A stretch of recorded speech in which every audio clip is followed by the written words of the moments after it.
ಇಲ್ಲ ಅವರೇ ಆ್ಯಂಗಲ್ದಾಗ ಹೇಳ್ಯಾರ ಅದು ನಿಮಗೆ ಗೊತ್ತಾ. ಆದ್ರೆ ನನಗೇನು ಮಾತು ಕೊಟ್ಟಾರೆ ನಾನು ಅಟ್ಟಿ ಕೇಳ್ತೀನಿ. ನನಗೆ ಯಾರ ಕೃಪಾ ಕಟಾಕ್ಷದಿಂದ ಮಂತ್ರಿ ಆಗತಕ್ಕಂಥ ಅವಶ್ಯಕತೆ ನನಗಿಲ್ಲ. ಸರ್ಕಾರ ರಚನೆ ಆಗೋಕ್ಕಿಂತ ಪೂರ್ವದೊಳಗೆ ಏನು ನಿರ್ಣಯ ಆಗ್ಯದ ಅದು ಕಾರ್ಯರೂಪಕ್ಕೆ ಬರಬೇಕು ಅಷ್ಟೇ ನನ್ನ ನಿವೇದನೆ. ನಾನು ಬೇರೆ ಯಾವ ವಿಷಯಗಳಿಗೂ ಮಾತಾಡೋಕ್ಕೆ ಹೋಗೋದಿಲ್ಲ, ನಾನು ಯಾವ ವಿಚಾರ ಮಾಡೋದಿಲ್ಲ. ಸ್ಪಷ್ಟವಾಗಿ ಅವರು ನನಗೇನು ಮಾತು ಕೊಟ್ಟಿದ್ದರು, ನನ್ನ ಸುದೀರ್ಘ ರಾಜಕಾರಣದ 2ನೇ ಜನರೇಷನ್ ನಾನು ಈ ಪಾರ್ಟಿ ಒಳಗೆ. ಬೇರೆ ಕಡೆ ಅಚಲ ನಿರ್ಣಯದಿಂದ ಬಂದಿದ್ದೀವಿ ನಾವೆಲ್ಲ. 2013ರಿಂದ 18ರೊಳಗೂ ಒಬ್ರಿಗೆ ಸಹಕಾರ ಮಾಡಿದ್ದೀವಿ ನಾವು. 18ರ ಅವಧಿ ಒಳಗೂ ಒಬ್ಬರನ್ನ ಭಾಳ ಗಟ್ಟಿಯಾಗಿ ನಿಂತು ನಾನು ಮಂತ್ರಿ ಮಾಡಿದ್ದೀನಿ. ಇನ್ನೊಬ್ರಿಗೆ ಅವಕಾಶ ಸಿಕ್ಕಿತ್ತು. 23ರೊಳಗೂ ಇಬ್ಬರಿಗೆ ಅವಕಾಶ ಸಿಕ್ಕದ. ಆಮೇಲೆ ನಿಗಮ ಮಂಡಳಿ ಭಾಳ ಸಲ ಹೇಳಿ ನಾವು ನಿಗಮ ಮಂಡಳಿ ಆಯ್ಕೆ ಮಾಡ್ತಕ್ಕಂಥ ಸಂದರ್ಭ ಬಂದಾಗ ನನಗೆ ಕೇಳಿದ್ರು ಅವರು. ಭಾಳ ಜನರಿಗೆ ಹಿರಿಯ ಶಾಸಕರಿಗೆ ಅಕಾಮಿಡೇಟ್ ಮಾಡ್ತಾಯಿದ್ದೀವಿ ನಾವು, ಯಾರೋ ಸಚಿವರ ವಂಚಿತರಿದ್ದೀರಿ, ನೀವು ಆಗ್ರಿ ಅಂತೇಳಿ. ನಾನು ಅವ್ರಿಗೆ ಅವತ್ತು ಹೇಳಿದಷ್ಟೇ, ನೀವು ನನಗೆ ಚುನಾವಣೆ ಪೂರ್ವದೊಳಗೆ ಏನು ಮಾತು ಕೊಟ್ಟಿರಿ ಅದನ್ನು ಮಾಡಿರಿ, ನನಗೆ ಈ ನಿಗಮ ಮಂಡಳಿಗಳು ಬೇಡ ಅಂಥೇಳಿ ಭಾಳ ಸ್ಪಷ್ಟವಾಗಿ ಹೇಳಿದ್ದೀನಿ. ಅದನ್ನು ಅವರು ಯಾವ ರೀತಿ ನಡ್ಕೋತಾರೆ ಅನ್ನೋದು ಅವ್ರಿಗೆ ಬಿಟ್ಟು. ಯಾಕೆ ನಕಾರಾತ್ಮಕ ಚಿಂತನೆ ಮಾಡ್ತೀರಿ ನೀವು? ಸಕಾರಾತ್ಮಕ ಹೋಗಲ್ಲ. ಅವರು ಡಿ.ಕೆ. ಶಿವಕುಮಾರ್ ಅವರಿಗೆ ನ್ಯಾಯ ಒದಗಿಸಿದ್ದಾರೆ ಅಂದ ಬಳಿಕ ನಮ್ಮನ್ನು ಯಾಕೆ ಒದಗಿಸಂಗಿಲ್ಲ? ಕಾಂಗ್ರೆಸ್ ಪಕ್ಷದ ಅಚ್ಚಲ ನಿಷ್ಠೆಯನ್ನು ಹೊಂದಿದ್ದೀನಿ, ಸೆಕ್ಯುಲರಿಸಮ್ ಮೇಲೆ ರಾಜಕಾರಣ ಮಾಡಿದ್ದೀನಿ, ಐಡಿಯಾಲಜಿ ಮುಖಾಂತರ ರಾಜಕಾರಣ ಮಾಡಿದ್ದೀನಿ. ಭಾಳ ಸಲ ಹೇಳಿದ್ದೀನಿ ನಾವು, ನಾನು ಬೇರೆ ವಿಚಾರಗಳನ್ನು ಮಾಡಿಲ್ಲ ಎಂದು ಅಂತೇಳಿ. ನಾನು ಅಧಿಕಾರಕ್ಕಾಗಿ ರಾಜಕಾರಣ ಮಾಡೋಂಗಿಲ್ಲ, ಸೇವೆ ಸಿದ್ಧಾಂತಗಳಿಂದ ರಾಜಕಾರಣ ಮಾಡಿದ್ದೀನಿ. ಈ ಜಿಲ್ಲೆಯ ಟ್ರಾನ್ಸ್ಪರೆನ್ಸಿ ಅನ್ನೋದು ಏನು ಸಿಗ್ತದೆ ನೀವು ನಮ್ಮ ತಾಲೂಕಿಗೆ ಬಂದು ನೋಡ್ಬೋದು. ಬೇರೆ ಬೇರೆ ಸಂದರ್ಭದಾಗ ಅದು ಟ್ರಾನ್ಸ್ಫರ್ಸ್ನಾಗಿರ್ಬೋದು, ಡೆವಲಪ್ಮೆಂಟ್ದಾಗಿರ್ಬೋದು, ಬೇರೆ ಎಲ್ಲ ಆ್ಯಂಗಲ್ದಾಗ. ಜರ್ನಲಿಸಮ್ ನೀವೆಲ್ಲ ಅತ್ಯಂತ ಅನುಭವಿಗಳಿದ್ರಿ. ಎಲ್ಲಿ ಏನು ನಡೀತದೆ, ಏನದ ಗ್ರಾಸ್ ರೂಟ್ದಾಗ ಅಧಿಕಾರದ ವಿಕೇಂದ್ರೀಕರಣ ಹೆಂಗಾಗ್ಯದ, ಯಾರಿಗೆ ಯಾವ್ಯಾವ ಅವಕಾಶಗಳನ್ನು ಕೊಟ್ಟಿದ್ದೀವಿ, ಯಾವ್ಯಾವ ಸಮುದಾಯಗಳಿಗೆ ನಾನು ರಾಜಕೀಯವಾಗಿ ಅವ್ರ ಜೊತೆಗೆ ನಿಂತಿದ್ದೀನಿ.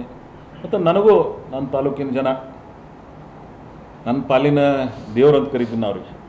ನನ್ನ ಸುದೀರ್ಘ ರಾಜಕಾರಣಕ್ಕೆ ಅವ್ರ ಶಕ್ತಿ ತುಂಬಿದ್ದಾರೆ. ಎಲ್ಲೋ ದಿಲ್ಲಾಗ ಬೆಂಗಳೂರದಾಗ ಕೂತು 4 ಮಂದಿ ನಿರ್ಣಯ ಮಾಡಿರ್ತಕ್ಕಂಥದ್ರಲ್ಲಿ ನನಗೆ ವಂಚನೆ ಆಗಿರ್ಬೋದು. ಆದರೆ ನ್ಯಾಯ ಕೊಡತಕ್ಕಂಥ ಏನೋ ಮಾಸ್ ಅದ, ಅಲ್ಲಿ ನನಗೆ ಒಂದು ವಂಚನೆ ಆಗಿಲ್ಲ. 8 ಚುನಾವಣೆ ಒಳಗೆ 7 ಚುನಾವಣೆ ಗೆದ್ದಿದ್ದೀನಿ ನಾನು. ಒಂದು ಚುನಾವಣೆ 7 ಊರಿಗೆ ಹೋಲಾರ ಬಟ್ಟೆಗೆ ಜಸ್ಟ್ 571 ವೋಟ್ ಗೆದ್ದು ಹೊರಗೆ ಬಂದ ಬಳಕೆ ಹಿಂದ್ಗಡೆ ಆದದ್ದು. ಸೊ ಇಷ್ಟು ಜನರ ಜನಮಾನಸನಾಗ ಅವಕಾಶ ಕೊಟ್ಟಿದ್ದಾರೆ. ನಾನು ಅದಕ್ಕೆ ಭಾಳ ವಿಶೇಷವಾಗಿ ಗೌರವಿಸ್ತೀನಿ. ಇದನ್ನೂ ಸಹಿತ ನಾನು ಕೇಳಿಲ್ಲ, ನಿಮ್ಗೆ ಭಾಳ ಸ್ಪಷ್ಟವಾಗಿ ಹೇಳ್ತೀನಿ. ಅವತ್ತಿನ ಸಭೆಯಾಗೂ ಸಹಿತ ನಾನು ಕೇಳಿಲ್ಲ ಅವ್ರಿಗೆ. ಅವರಾಗಿಯೇ ಕೊಟ್ಟಿರ್ತಕ್ಕಂಥ ಮಾತು ಅದು ಉಳಿಸ್ಕೋತಾರೋ ಬಿಡ್ತಾರೋ ಅದು ಅವ್ರಿಗೆ ಬಿಟ್ಟು.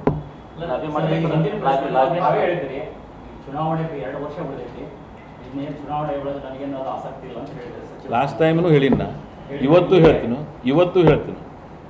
ಆದರೆ ಅವತ್ತು ಹೇಳೋದಿನ ಅಧಿಕಾರ ಟ್ರಾನ್ಸ್ಫರ್ ಆಗ್ತಕ್ಕಂಥ ನಿರ್ಣಯ ಇರಲಿಲ್ಲ. ಆದರೆ ಇವತ್ತು ಆ ನಿರ್ಣಯ ಮಾಡಿದ್ದಾರೆ. ಕರ್ನಾಟಕ ಮುಖ್ಯಮಂತ್ರಿಗಳಿಗೆ ಮತ್ತೊಬ್ಬರಿಗೆ ಅವಕಾಶ ಕೊಟ್ಟಿದ್ದಾರೆ. ಹಳೆ ನೀರು ಹರಿದು ಹೊಸ ನೀರು ಬರಲಿ, ಹೊಸ ಜನ್ರೇಷನ್ ಪಾಲಿಟಿಕ್ಸ್ ಬರಲಿ ಅಂತ ಹೇಳಿದ್ದಾರೆ. ಸೊ ಆ ಆ್ಯಂಗಲ್ದಾಗ ತಾವೇನು ಮಾತು ಕೊಟ್ಟಿದ್ದೀರಿ ಅದ್ರ ಮೇಲೆ ನಾನು ಕೇಳ್ತಾ ಇದ್ದೀನಿ. ಕಲೆಕ್ಟಿವ್ ಎಫರ್ಟ್ಸ್ ಆಗಿ 4 ಮಂದಿ ಹೋಗಿ ಹೈಕಮಾಂಡ್ ಭೇಟಿಯಾಗದಂಥ ಸುದ್ದಿ ಅದು ಸರ್. ಕಲೆಕ್ಟಿವ್ ಎಫರ್ಟ್ ಮಾಡಿದ್ರು ಸಹಿತ ಯಾಕೆ ಕೊಟ್ಟಿಲ್ಲ? ನನಗೆ ಅದೇ ಪಕ್ಷಕ್ಕೆ ನಾಯಕರಲ್ಲಿ ನಿವೇದನೆ ಅದ. ನಾವೇನು ಕೇಳಿದ್ದೀವಿ, ನಾವೇನು ಹೇಳಿದ್ದೀವಿ ಅದನ್ನು ನಿಮ್ಮ ಮುಂದೆ ಚರ್ಚೆ ಮಾಡೋದು ಬೇಡ. ಆದರೆ ಭಾಳ ಸ್ಪಷ್ಟವಾಗಿ ಕೆಲವು ಕೇಳಿದ್ದೀವಿ. ಒಂದು ಸರ್ಕಾರ ರಚನೆ ಆದ ನಂತರ ಇಡೀ ಜಿಲ್ಲೆಯ ಅಭಿವೃದ್ಧಿಗಾಗಿ ನಾವೆಲ್ಲರೂ ಒಗ್ಗಟ್ಟಿನಿಂದ ಕೆಲಸ ಮಾಡಬೇಕಾಗ್ತದೆ. ಆದರೆ ಆ ಕೊರತೆ ಇಲ್ಲ ಆಗ್ಯದ. ನಾನು ಭಾಳ ಪ್ರಾಮಾಣಿಕವಾಗಿ ಹೇಳ್ತೇನೆ. ನಾವು ಯಾರೂ ಕುಂತು ಈ ಜಿಲ್ಲೆಯ ಸಮಗ್ರ ಅಭಿವೃದ್ಧಿಗಾಗಿ ನಾವೆಲ್ಲ ಇಂಡಿವಿಜುವಲ್, ನಾನು ಒಳಗೊಂಡು ಹೇಳ್ಬಿಡ್ತೇನೆ, ನಮಗೆಲ್ಲ ಇಂಡಿವಿಜುವಲ್ ರಾಜಕಾರಣದ ಮೇಲೆ ವಿಶೇಷವಾದಂಥ ವಿಚಾರದಿಂದ ರಾಜಕಾರಣ ಮಾಡ್ತಾಯಿದ್ದೀವಿ. ಈ ಜಿಲ್ಲೆಯ ಜನ ನಮ್ಮಿಂದ ಭಾಳ ನಿರೀಕ್ಷೆ ಇಟ್ಟಿದ್ರು. ಆಮೇಲೆ ನಾವೆಲ್ಲ ಈಗ ಮಾಗಿದ ರಾಜಕಾರಣಿಗಳು, ನಮ್ಮದೇ ಆದಂಥ ನಮಗೆ ಅನುಭವ ಅದ, ಸುದೀರ್ಘ ಇತಿಹಾಸ ಅದ. ಆದರೆ ಎಲ್ಲೋ ಒಂದು ಕಡೆ ನಾವೆಲ್ಲರೂ ಅದರಲ್ಲಿ ವಿಫಲರಾಗಿದ್ದೀವಿ. ಇಡೀ ಜಿಲ್ಲೆಯ ಜನಮಾನಸ್ಸಿನೊಳಗೆ ಏನು ಅಪೇಕ್ಷೆ ಇತ್ತು ಆ ಅಪೇಕ್ಷೆದಾಗ ನಾವು ನಡ್ಕೊಂಡಿಲ್ಲ. ಯಾರ್ಯಾರು ವಿಫಲರಾಗಿದ್ದೀವಿ ನಮ್ಮ ಆತ್ಮಸಾಕ್ಷಿಗೆ ನಾವು ಕೇಳ್ಕೋಬೇಕು, ಅದ್ರ ಉತ್ತರವನ್ನು ಹುಡುಕೋಬೇಕು. ಮುಂದಿನ ದಿನಮಾನದಾಗ ಕನಿಷ್ಠ 2 ವರ್ಷದಲ್ಲಿ ಈ ಜಿಲ್ಲೆಯ ಜನರ ಭಾವನೆಗಳಿಗೆ ಸ್ಪಂದಿಸ್ತಕ್ಕಂಥ ರಾಜಕಾರಣ ಆಗಬೇಕು. ಅಧಿಕಾರ ಶಾಶ್ವತ ಇಲ್ಲ, ಎಂತೆಂಥವರು ಬಂದಿದ್ದಾರೆ ಹೋಗಿದ್ದಾರೆ, ದ್ಯಾಟ್ ಇಸ್ ಆರ್ ಇಮ್ಮೆಟೀರಿಯಲ್, ಭಾಳ ಮಹತ್ವದ್ದಲ್ಲ. ಕೊನೆಗೆ ಈ ಜಿಲ್ಲೆಯ ಜನ ನಮ್ಗೆ ಅವಕಾಶ ಕೊಟ್ಟಿದ್ದಾರೆ, ನಮ್ಮ ಜನರಿಗಾಗಿ ನಾವು ಏನು ಮಾಡಿದ್ದೀವಿ. ಸರ್, ಈ ಸಚಿವ ಸಂಪುಟ ಒಳಗೆ ಅದೇ ಹಳೆ ಮುಖಗಳೇ ಹೊಸಬರಿಗೆ ಯಾವುದೋ ಅವಕಾಶ ಕೊಟ್ಟಿಲ್ಲ. ನಮಗೆ ಒಂದು ಭಾಳ ಪ್ರಾಮಾಣಿಕವಾಗಿ ಹೈಕಮಾಂಡ್ದವರು ಇದನ್ನು ಗಮನಿಸಬೇಕಾಗ್ತದೆ.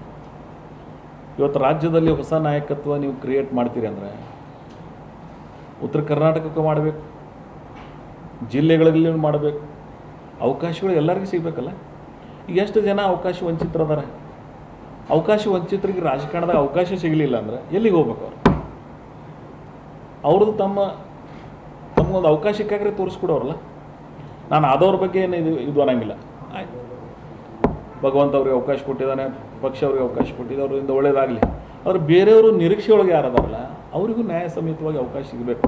ಅಷ್ಟು ನಂದು ಬರೀ ಬಿಜಾಪುರ ಜಿಲ್ಲೆ ಅಷ್ಟೇ ಅಲ್ಲ, ಇಡೀ ಕರ್ನಾಟಕದ ಎಲ್ಲೆಲ್ಲಿ ಅವಕಾಶ ವಂಚಿತರಿದ್ದಾರೆ ಅವ್ರಿಗೆ ಅವಕಾಶ ಕೊಡಬೇಕು. ಪಕ್ಷ ಸೂಕ್ಷ್ಮವಾಗಿ ನಿರ್ಣಯಿಸಬೇಕು ಮತ್ತು ಕೆಲವು ಈಗಾಗಲೇ ಏನು ಡಿಸಿಷನ್ ಮಾಡಿದ್ದಾರೆ ಅದನ್ನು ಇನ್ನೊಮ್ಮೆ ಮರುಪಡಿಸಿರಿಸಬೇಕು ನಾನು ವಿನಂತಿ. ಅದರ್ವೈಸ್ ಜಸ್ಟಿಸ್ ಆಗಂಗಿಲ್ಲ. ಅದು ನಾಳೆ ಎಲ್ಲಿಗೆ ಹೋಗೋದು? ಒಂದೇ ಇದರಾಗ ಹೊಂಡ್ತೀವಿ ಅಂದರೆ ಬೇರೆಯವರೆಲ್ಲ ಜಿಗುಪ್ಸೆಗೊಳ್ತಾರೆ. ಇಡೀ ನನ್ನ ಕ್ಷೇತ್ರದ ಜನ ಜಿಗುಪ್ಸೆಗೊಂಡಿದ್ದಾರೆ. ನಮ್ಮಲ್ಲಿ ಬರೀ ನನ್ನ ಕಾರ್ಯಕರ್ತರು, ನಮ್ಮ ಪಕ್ಷದ ಮುಖಂಡರಲ್ಲ, ನಮ್ಮ ಸ್ವಾತಂತ್ರ್ಯದ ನಂತರ ಒಂದು ವಿಧಾನಸಭಾ ಕ್ಷೇತ್ರಕ್ಕೆ ಇವತ್ತಿಂತನ ಅವಕಾಶ ಇಲ್ಲ. ಅವಿಭಾಜ್ಯ ಜಿಲ್ಲೆ ಇದ್ದಾಕ್ರೆ ಈ 8ರಾಗಲ್ಲ 15 ಜಿಲ್ಲೆಗಳು 15 ವಿಧಾನಸಭಾ ಕ್ಷೇತ್ರ ಕೂಡಿ ನಮ್ಮದೊಂದು ಜಿಲ್ಲೆ ಇತ್ತು. ಬಾಗಲಕೋಟೆ, ಬಿಜಾಪುರ ಅವಿಭಾಜ್ಯ ಜಿಲ್ಲೆ. ಅವಾಗೂ ನಮಗೆ ಸಿಕ್ಕಿಲ್ಲ, ಈಗೂ ಸಿಕ್ಕಿಲ್ಲ. ನಮ್ಮಲ್ಲೇ 4 ಜನ ನಾವು 3 ಸಲ ಗೆದ್ದವ್ರು. ಹಿರಿಯರಾಗಿರ್ತಕ್ಕಂಥ ಸುರ್ಪುರವ್ರು, ಹಿರಿಯರಾಗಿರ್ತಕ್ಕಂಥ ಕಲ್ಲೂರವ್ರು, ರವಿಕಾಂತ್ ಪಾಟೀಲ್ರು, ನಾವು 3 ಸಲ ಗೆದ್ದವರು. ಅಲ್ಲಿ 4 ಸಲ ಗೆದ್ದವ್ರು ಯಾರೂ ಇಲ್ಲ ಅಲ್ಲಿ. ಸೊ ನಾವು 4 ಜನ 12 ಟೋಟಲ್ 15 ವಿಧಾನಸಭೆ ಒಳಗೆ. ಇನ್ನೊಂದು 3 ಜನ ಚಾಂದ್ಕೋಟಿ ಪಾಟೀಲ್ರು, ಆಮೇಲೆ ಡಾಕ್ಟರ್ ಬಗ್ಲಿ ಅವರು, ಇನ್ನೊಬ್ಬರು ಹಿರಿಯರಾಗಿರ್ತಕ್ಕಂಥ NS ಕೇಡವರು. ಸೊ ಬೇರೆಯವ್ರಿಗೆ ಅವಕಾಶ ಸಿಗಬೇಕಲ್ಲ. 57ಕ್ಕಿಂತ ಮೊದಲು ಒಬ್ಬರು ಶಹಾ ಅಂತೇಳಿ ಆಗಿದ್ರಲ್ಲಿ, ಅದು ಬಾಂಬೆ ಕರ್ನಾಟಕ. ಸೊ ಈ ರೀತಿ ನೀವು ಆ ಒಂದು ಕ್ಷೇತ್ರಕ್ಕೆ ನೀವು ಅವಕಾಶ ಕೊಡಂಗಿಲ್ಲ ಅಂದರೆ ಅಲ್ಲಿ ಏನಾಗಿಬಿಟ್ಟದೆ, ನಮ್ಮಲ್ಲಿ ಎಂದೂ ಕಾಂಗ್ರೆಸ್ಗೆ ಮತ ಹಾಕಲಾರ್ದವ್ರು ಸಹಿತ ಭಾವನೆ ಅದಲ್ಲಿ ಯಾಕೆ ಇಂಡಿ ವಿಧಾನಸಭಾ ಕ್ಷೇತ್ರಕ್ಕೆ ನಮಗೆ ಅವಕಾಶ ಸಿಗಂಗಿಲ್ಲ ಅಂತ. ಸೊ ಅದ್ರ ಒಂದು ಮಾತು ಹೇಳ್ತೇನೆ, ಪಕ್ಷ ನಾನು ಬರೀ ನನ್ನ ಒಂದು ವಿಷಯದಾಗ ಅನ್ನಂಗಿಲ್ಲ. ನಾನು ಅವಕಾಶ ವಂಚಿತರ ಪರವಾಗಿ ರಾಜಕಾರಣ ಮಾಡೀನಿ. ಒಂದು ಕಾಲ ಇತ್ತು MP ಮಾಡ್ತಕ್ಕಂಥ ಸಂದರ್ಭ ಬಂದಿತ್ತು. ಅವಕಾಶ ವಂಚಿತರಿದ್ದರು, ಅವ್ರಿಗೆ MP ಮಾಡ್ತಕ್ಕಂಥ ಪ್ರಾಮಾಣಿಕ ಸಹಾಯ ಮಾಡಿದೆ ನಾನು. ಇನ್ನೊಬ್ರು ಒಟ್ಟ ನಾನು ಮಂತ್ರಿನೇ ಆಗಂಗಿಲ್ಲ ಅಂತಿದ್ರು, ಅವ್ರಿಗೆ ಗಟ್ಟಿಯಾಗಿ ನಿಂತು ಮಂತ್ರಿ ಮಾಡೀನಿ ನಾನು. ಅದಕ್ಕೆ ಮತ್ತೊಬ್ಬರದ್ದು ಮುಗಿದ ನಂತರ ಕೇಳ್ತಾ ಇದ್ದೀನಿ. ನನ್ನ ಹಕ್ಕನ್ನು ಪ್ರತಿಪಾದನೆಯನ್ನು ನಾನು ಮೊದಲು 13ರಾಗ ಗೆದ್ದಾಗ್ರೆ ಕೇಳಕ್ಕೆ ಹೋಗಿಲ್ಲ, 18ರಾಗೂ ಮಾಡಿಲ್ಲ. ನಾನೇ ನನ್ನ ವಿಧಾನಸಭಾ ಕ್ಷೇತ್ರಕ್ಕೆ ಮುಖ್ಯಮಂತ್ರಿಗಳು ಕರೆಸಕ್ಕಂಥ ಸಾರ್ವಜನಿಕ ಸಭೆಯಲ್ಲೇ ರಿಕ್ವೆಸ್ಟ್ ಮಾಡ್ಕೊಂಡೇನು, ಯಾರಿಗೆ ಅವಕಾಶ ವಂಚಿತರದಾರ ಅವ್ರಿಗೆ ಮಾಡಿರಿ ಅಂತೇಳಿ. ಈ ವಿಷಯವನ್ನು ನಾನು ಅವತ್ತೂ ಪ್ರತಿಪಾದನೆ ಮಾಡೀನಿ ಇನ್ನೊಬ್ಬರಿಗಾಗಿ. ಇವತ್ತು ನನಗಾಗಿ ನಾನು ಪ್ರತಿಪಾದನೆಯನ್ನು ಮಾಡ್ತಾಯಿದ್ದೀನಿ. ಸಪೋರ್ಟ್ ಮಾಡ್ತಾರೆ. ನೀವು ಅದನ್ನು ಅವ್ರಿಗೆ ಕೇಳಬೇಕು. ದ ಕ್ವಶನ್ ಅವ್ರಿಗೆ ಕೇಳಬೇಕಲ್ಲ. ನಾನು ಮಾಡೋದನ್ನು ಹೇಳಕತ್ತೀನಿ. ನಾನು ಮಾಡೀನು, ನನ್ನ ಆತ್ಮಸಾಕ್ಷಿಗೂ ಪ್ರಮಾಣವಾಗಿ